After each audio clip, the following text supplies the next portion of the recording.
and welcome back to Rue's Life, and welcome to this part 2 of the question and answers. So let's jump straight in. Another one from Tracy. Would you like any more animals or pets?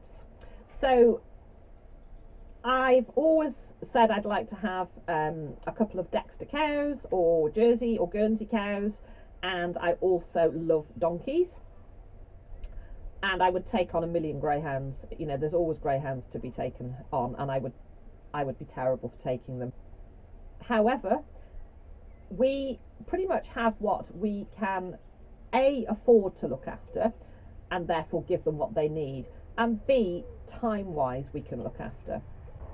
So we would never actually take on much more than we've got now. So we've got the 2 horses, the pony, we've got 5 sheep, we've got 11 chickens at the moment, and the greyhounds.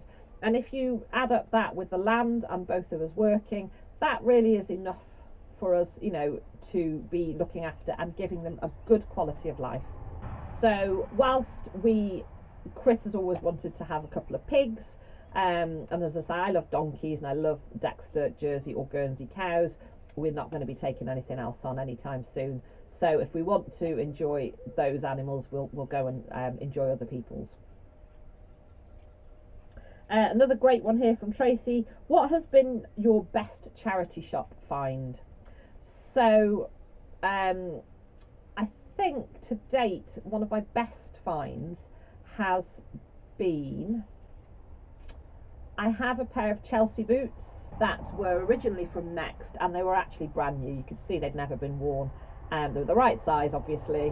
They're in a lovely tan colour. They look great with a pair of jeans, but they look equally as good with a dress or a skirt, and I absolutely love them. So I think in terms of, you know, sort of good quality and something that I probably would never have spent the money that they would have been new, they were a really, really good find. Another one from Tracy, which is, which season is your favourite? So my immediate response to that is autumn. I absolutely love autumn. I love the feel of autumn. I love the autumn colours.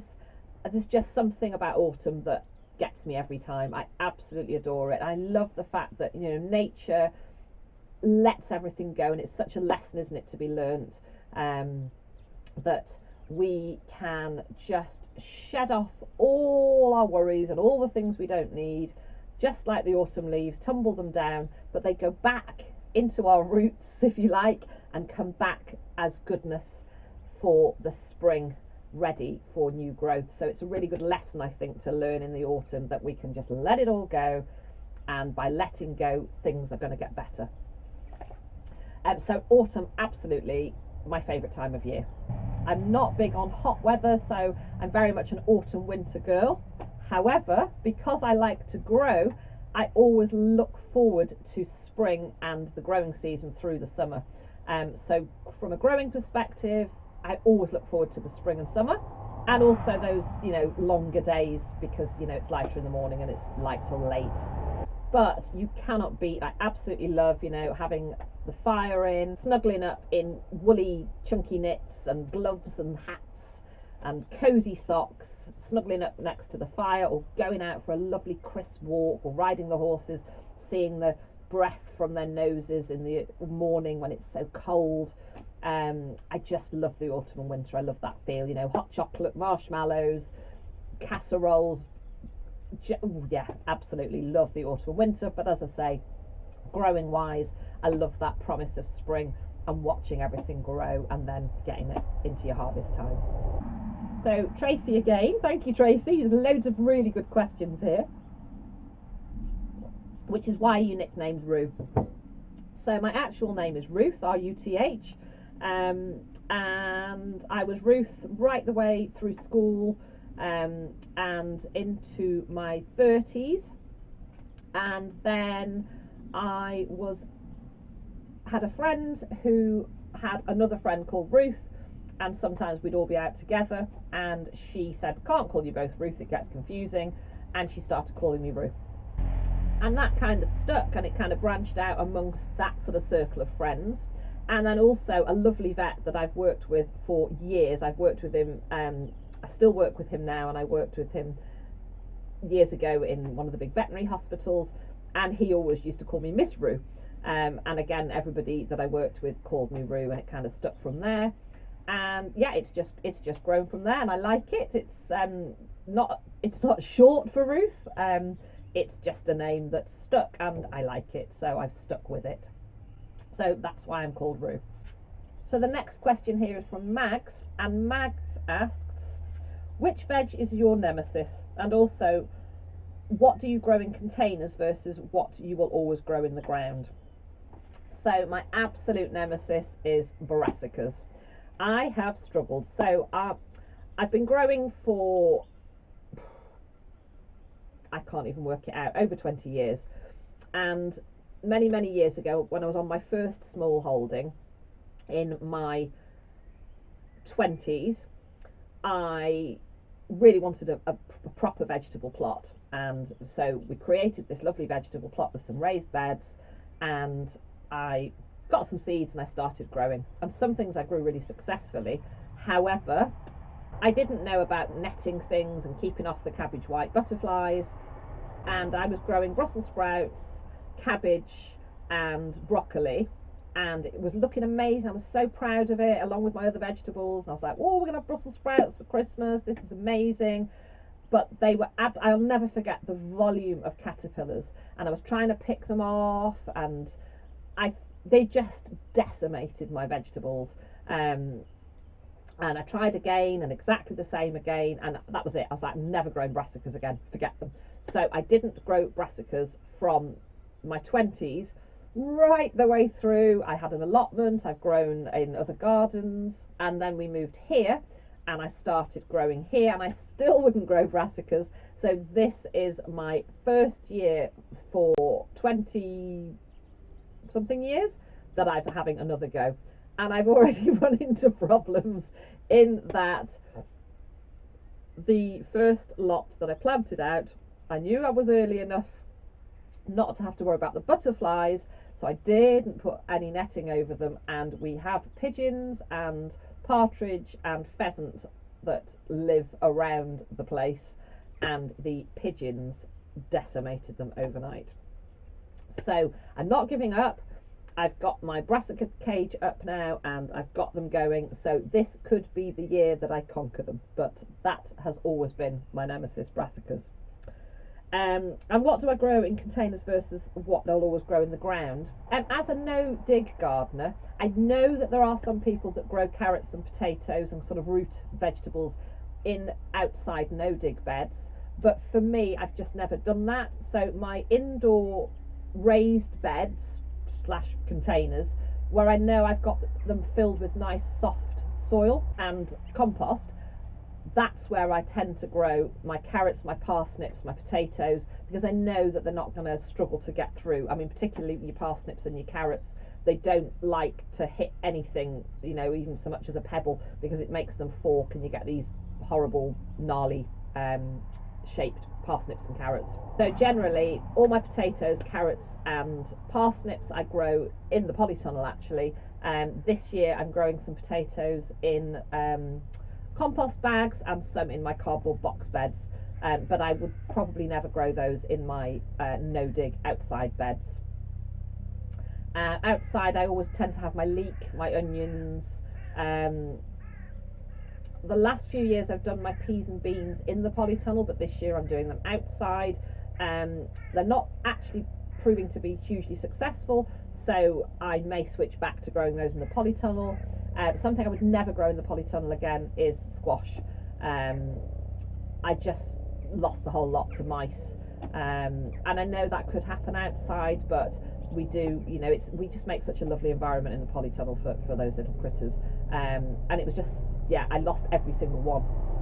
And what had actually been happening, they'd been burrowing into the fruits from the underneath and eating out the middle, so they looked fine until you went to pick them up and they just fell apart. There was nothing, and you could see where they'd been eaten from the bottom. So I'll probably never grow squash in. I do my courgettes, but not sort of your pumpkin-y type squash. Probably wouldn't do those in the polytunnel again, or in the container, the raised beds. So I hope that answers the question. Jen asks, what words of encouragement would you give to someone starting out? Um, so I think the most important thing is to enjoy it. You know, don't get stressed. It's so easy to watch videos, read books, whatever we do, and don't become competitive. Don't worry too much about what other people are doing, because, you know, I literally, some years I have a massive success with something, and other years a complete failure. So just because I'm not doing well with something one year, it doesn't mean that it's something I'm doing wrong. Sometimes it just happens. So grow what you would like to eat, enjoy it, and do sort of, you know, watch YouTube videos and read books and ask people, but don't worry too much about comparing yourself with others.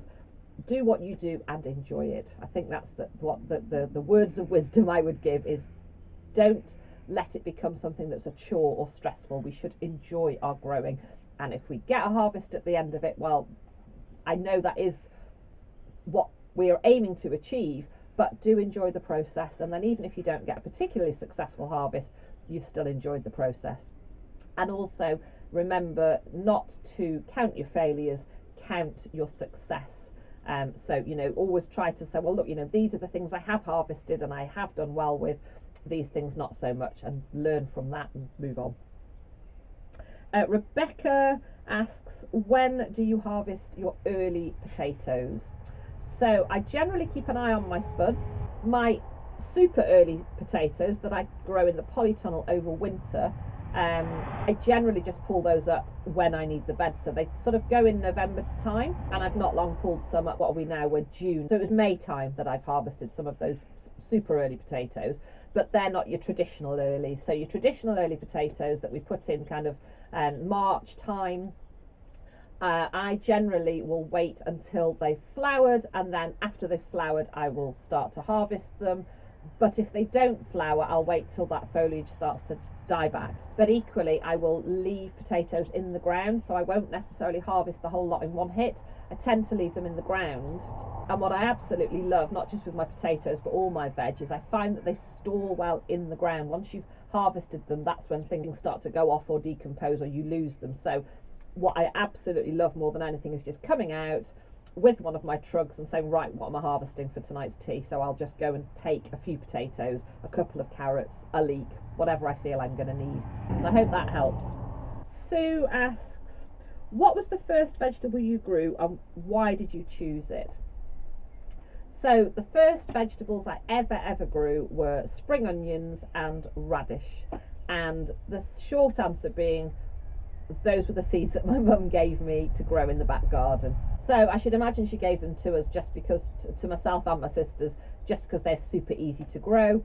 And I still have vivid memories, and I still have to resist the urge, and sometimes I don't resist the urge, with spring onions when they're still those teeny tiny little shoots. They're just coming up.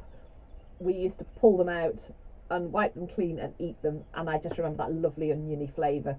And literally they were tiny little seedlings, and occasionally I will still pull one out and eat it just for that memory. So yeah, it was spring onion and radish. They were the first things I grew because they were the packets of seeds that my mum gave to us, and we all had our own little patch with our names. So there was no fighting over, you know, who's did what, why, where, when. So we all had our own little patch in the back garden. So that is the end of the questions, and I've really enjoyed answering them, and I hope that you've enjoyed watching and hearing my answers to your questions or other people's. So as ever, thank you so much for watching. If you are new to my channel, please do consider subscribing and hit that bell to get notifications of all my latest videos. Take care, and I'll see you all again soon.